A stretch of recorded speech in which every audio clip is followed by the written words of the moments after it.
जी, मुफ्ती अब्दुल कवी साहब की वो वीडियो देखी है मैंने।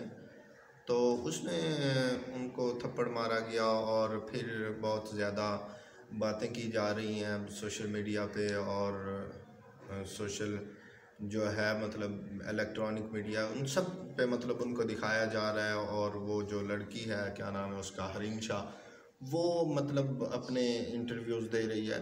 तो देखें, इन सब में मैं जो अपनी बात है, मैं जो अपनी राय रखता हूँ वो ये है कि ऐसे लोगों को, अगर वो गलत है, क्योंकि पहले भी मतलब बहुत ज़्यादा ख़बरें ऐसी आई हैं, बहुत ज़्यादा बातें ऐसी आई हैं उनके मुतालिक, और फिर उनको एक जो है ना सियासी वो बहुत ज़्यादा पुष्ट बनाई हासिल है।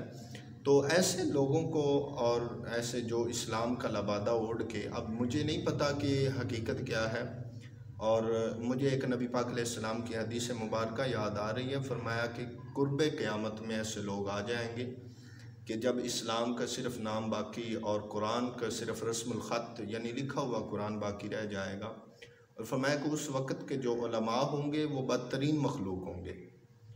मस्जिदें वो जो है ना, वो ये सब मिशकात शरीफ में हदीस पाक मौजूद है। तो याद रखें कि ऐसे लोगों को इस्लाम से जो है ना वो रिलेट ना किया जाए, इस्लाम के बारे में कोई बात ना की जाए। हमारा इस्लाम ऐसा नहीं है।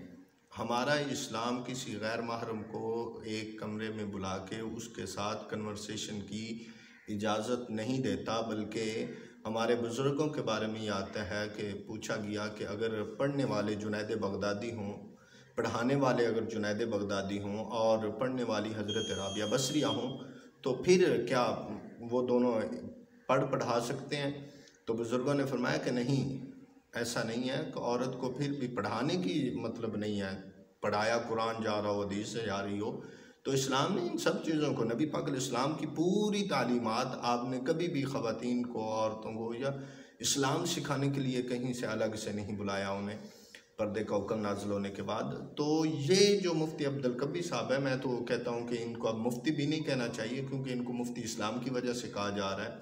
और ये क्या बातें उन्होंने की हैं।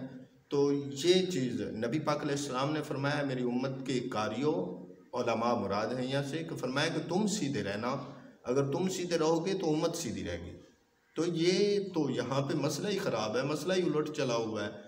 तो ऐसे लोगों को जो है हुकूमत को कड़ी से कड़ी मतलब कार्रवाई करनी चाहिए और सख्त सज़ा देनी चाहिए कि एक इस्लामी मुल्क में रहकर ये क्या मतलब इस्लाम का कौन सा जो है तरीका ये दिखाया जा रहा है।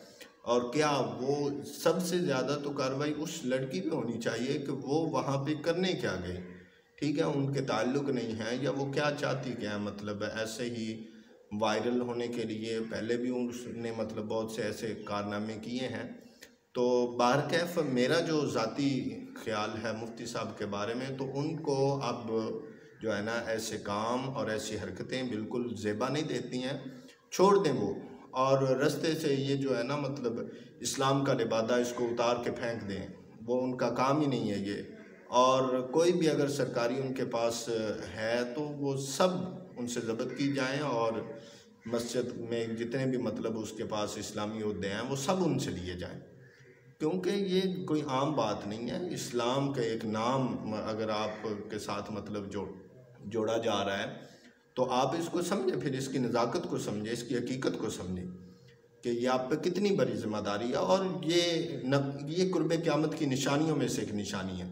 नबी पाक अलैहिस्सलाम ने फरमाया कि ऐसे लोग वो बदतरीन मखलूक होंगे, ठीक है। तो ये सब, ये दोनों ही गलत हैं। यहाँ पे मैं आपको बता दूं कि यहाँ पे दोनों ही गलत हैं, ना वो लड़की सही है और ना ये मुफ्ती साहब का तरीका और ना ये इनका अमल ठीक है। यहाँ पे दोनों पर शरई तौर पर जो हुक्म है वो लगाया जाना चाहिए, और शरई तौर पर जो सज़ा है वो दी जानी चाहिए। और फिर उसके बाद अगर इन पर कोई कानूनी कार्रवाई हो सकती है तो वो भी की जाए, और इनको निशान इबरत दोनों को बनाया जाए, दोनों को निशान इबरत बनाया जाए। और ताकि इसके बाद कोई भी ऐसा बंदा, कोई भी ऐसा वो फेल, कोई भी ऐसा अमल ना करे कि जिसकी वजह से इस्लाम पर हर्फ आए, या किसी की ज़ात पे कोई हर्फ आए, और किसी इस्लामी मतलब बंदे को जो है ना इंट्रोगेट किया जाए और उसको जो है ना मतलब उस पर। तो ये सब चीज़ें गलत हैं। अल्लाह ताला हमें समझ अता फ़रमाए, अक़ल अता फ़रमाए।